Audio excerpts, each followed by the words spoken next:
ఆటగదరా శివ ఏమని పాడను పాటగదరా శివ ఆటగదరా శివ ఆటగదరా శివ ఏమని పాడను పాటగదరా శివ దేహాల పూటల్లి రక్తాల పూతల్లి కన్న తల్లి కడుపు కూతలే నీకు వినబడుతలేదా నీకు కనబడుతలేదా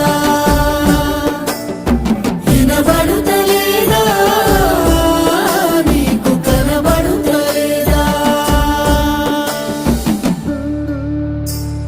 శివరాత్రి నీ పూజకై మేము ఉపవాసముంటా